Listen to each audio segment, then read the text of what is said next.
உங்கள் சத்யாவில் iPhone 15 இப்போது வெறும் 67,990 மட்டுமே. இதுவரை வழங்கப்படாத குறைந்த விலையில் முந்துங்கள். இச்சலுகை ஏப்ரல் 10 முதல் ஏப்ரல் 15 வரை. உங்கள் சத்யா. கிளை செயலாளராக திமுகவில் தனது பணியை தொடங்கி மாவட்ட செயலாளராக பணியாற்றி கடைசி மூச்சு வரை கட்சி பணியை மேற்கொண்டு காலமாகி இருக்கிறார் விழுப்புரம் தெற்கு மாவட்ட செயலாளரும் விக்கிரவாண்டி சட்டமன்ற உறுப்பினருமான புகழேந்தி. ஏப்ரல் 5ஆம் தேதி முதல்வர் ஸ்டாலின் விழுப்புரம் விக்கிரவாண்டியில் விழுப்புரம் கடலூர் கூட்டணி வேட்பாளர்களுக்கான பிரச்சார பொதுக்கூட்டத்தில் கலந்து கொண்டார். இதற்காக தனது உடல்நலம் சரியில்லாத நிலையிலும் அரும்பாடுபட்டார் புகழேந்தி. முதல்வர் வருவதற்கு முன்பு மேடையில் அங்கும் இங்கும் பரபரப்பாக நடந்து ஏற்பாடுகளை மேற்பார்வையிட்டார் புகழேந்தி. முதல்வர் பிரச்சார கூட்டத்துக்கு வருவதற்கு சற்று முன்பாக பொதுக்கூட்ட மேடைக்கு அருகே அமைக்கப்பட்டிருந்த ஓய்வறையில் அமைச்சர் பொன்முடி, அமைச்சர் MRK பன்னீர்செல்வம், விழுப்புரம் தெற்கு மாசேவான Pugazhendhi MLA, Lakshmanan MLA, Manikannan MLA, அமைப்பு துணை செயலாளர் அன்பகம் கலை, அமைச்சர் பொன்முடியின் மனைவி உள்ளிட்டோர் அமர்ந்திருந்தனர். திடீரென புகழேந்திக்கு மயக்கம் ஏற்பட இதை பார்த்ததும் பொன்முடியும் அவரது மனைவியும் அதிர்ச்சி அடைந்தனர். ஏனெனில் புகழேந்தியின் உடல்நிலை குறித்து அவர்களுக்கு தெரியும். உடனடியாக புகழேந்தியை காரில் ஏற்றி விழுப்புரம் முண்டியம்பாக்கம் மருத்துவமனைக்கு அனுப்பினர். முதல்வர் வரும் நேரம் என்பதால் பொன்முடியால் அப்போது புகழேந்தியுடன் செல்ல முடியவில்லை.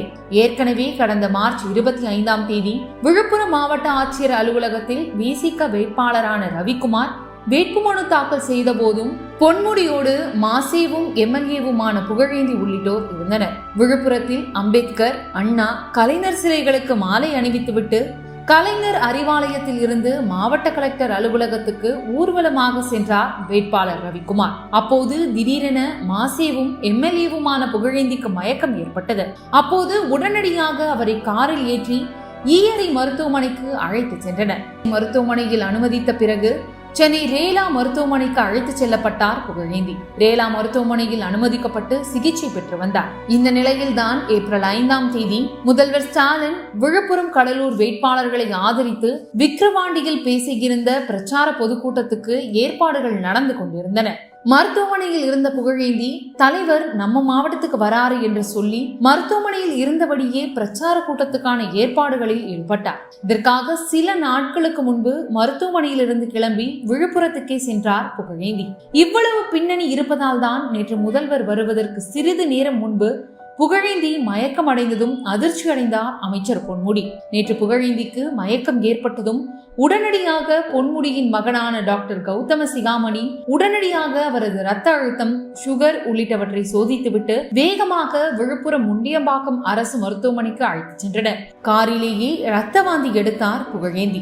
மருத்துவமனையில் புகழேந்திக்கு வாய் வழியாகவும் ஆசனவாய் வழியாகவும் இரத்தப்போக்கு ஏற்பட்டிருக்கிறது. உடனடியாக மருத்துவர் குழு அவரை தீவிர சிகிச்சை பிரிவில் அனுமதித்து சிகிச்சை அளித்தனர். இந்த நிலையில்தான் ஏப்ரல் 6 அன்று காலை 6 மணி அளவில் மாரடைப்பு ஏற்பட்டு மருத்துவமனையில் காலமானார் புகழேந்தி.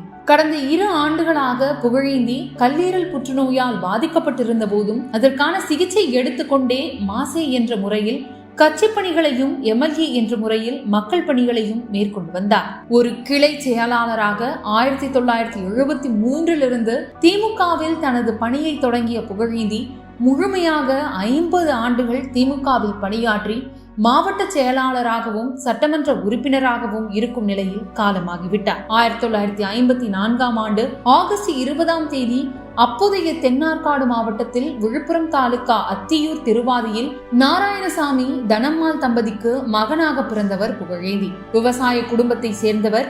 புகழேந்தியின் அப்பா நாராயணசாமி கவுண்டர் காங்கிரஸ் கட்சியில் செயல்பட்டவர். அதனால் இயல்பாகவே அரசியல் ஈடுபாடு கொண்ட புகழேந்தி அப்போது திமுகவில் அண்ணா கலைஞரால் ஈர்க்கப்பட்டவர். தனது சொந்த ஊரான அத்தியூர் திருவாதியில் ஊராட்சி தலைவராக ஆனார். ஊராட்சி மன்ற தலைவரான பின் திமுகவின் கிளை கழக செயலாளரானார்.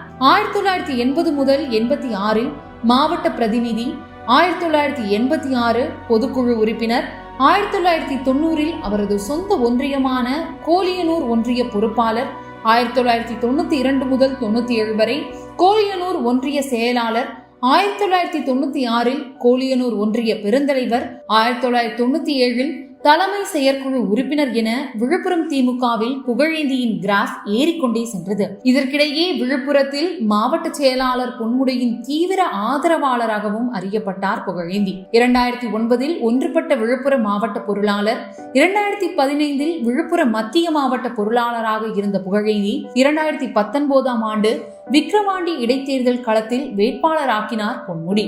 ஆனால் அந்த இடைத்தேர்தலில் வெற்றி வாய்ப்பை தவறவிட்டார் புகழேந்தி. 2020 கொரோனாவால் பாதிக்கப்பட்டார் புகழேந்தி. 2020 திமுக துணை பொதுச் செயலாளராக பொன்முடி நியமிக்கப்பட்ட நிலையில் தனது தீவிர ஆதரவாளரான புகழேந்தியை விழுப்புரம் தெற்கு மாசி ஆக்கினார் பொன்முடி.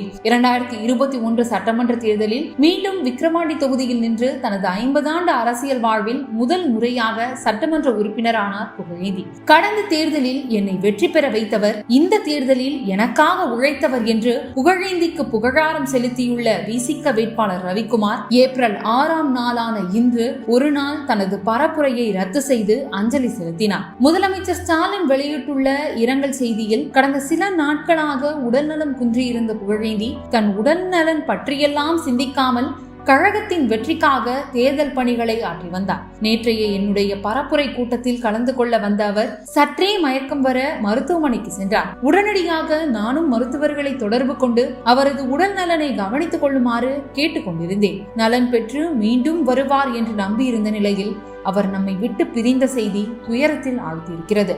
எப்போது என்னை சந்திக்க வந்தாலும் மக்களுக்கான கோரிக்கைகளோடு தான் வருவார் என்று புகழேந்தியை போற்றியிருக்கிறார் முதலமைச்சர். கிளை செயலாளர் முதல் மாவட்ட செயலாளர் வரை முழுமையாக 50 ஆண்டுகள் பயணித்த புகழேந்தி தனது கடைசி மூச்சு வரை திமுக கட்சி பணியிலேயே இருந்திருக்கிறார். புகழேந்தி பெயருக்கு ஏற்றாற்போல் புகழை ஏந்தி சென்றிருக்கிறார். மின்னம்பலம்.com தமிழின் முதல் மொபைல் பத்திரிகை.